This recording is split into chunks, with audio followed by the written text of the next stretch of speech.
The first person to ever describe a woman orgasming was a 12th century nun. Hildegard of Bingen from Germany, pictured here with what appears to be a weird alien facehugger on her head, but what that's supposed to be is her visions, because she wrote about her visions as well. Because that's the thing about Hildegard, when she wasn't describing orgasms, which we'll get to in a minute, she was the actual abbess of several nunneries, had visions, wrote them down in a book project that took 10 years, invented her own language for fun, composed music that you can actually go and listen to on YouTube if you want to.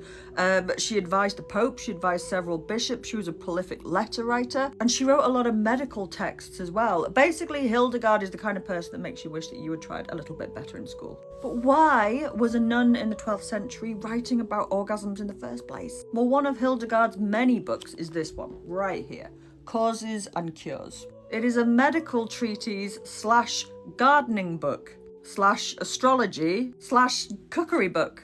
And it is as bonkers as it sounds, it really is. But she writes a lot about conception, which is quite a remarkable thing for a nun, well, not even a nun, an abbess of the 12th century to be doing, but she does have good cause. She isn't writing about it just to be smutty. She's writing about it because, as all good Catholics were, she's very concerned about procreation and the future of lots of other little Catholics. But the reason she's writing about it is because of a really ancient belief that women had to orgasm in order to get pregnant, or at least it was a real aid to conception if they did. The theory was that the man released his seed, is what it's referred to, and the woman releases her seed as well. And in order to release her seed, she needed to have an orgasm. There is some discussion as to what the seed in a woman is. For my money, it is, how can I say this without getting kicked off of TikTok? The natural secretions of the vagina during arousal.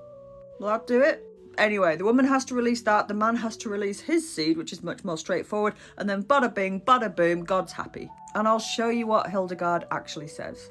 Here it is, and it's as bonkers as you think it's going to be. Conception. When a woman is joined to a man, the heat of her brain, which has delectation or pleasure in it, first announces the perception of delight in that joining and the pouring forth of seed.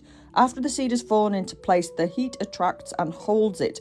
Soon the woman's kidneys contract and all the organs prepared for the opening of the menstrual period are now closed, like a strong man enclosing something in his hand. Now, I don't think that's going to make it onto any of the erotic bestsellers list, but that is an orgasm. A description of heat and pleasure in the brain and pleasure in the body. That's really, really important. She doesn't offer any tips or advice on women how to get themselves there. It's all assumed that this will all just naturally happen when you are joined to a man. And there is a really dark side to this as well. This two-seed theory held sway for many, many hundreds of years and was being used right up to the 18th century in assault cases where a woman got pregnant to argue that she must have consented because she got pregnant, therefore she must have had an orgasm, so she must have enjoyed it. Horrible, absolutely horrible. But all of that aside, the first person to ever describe a woman orgasming was a 12th century German nun.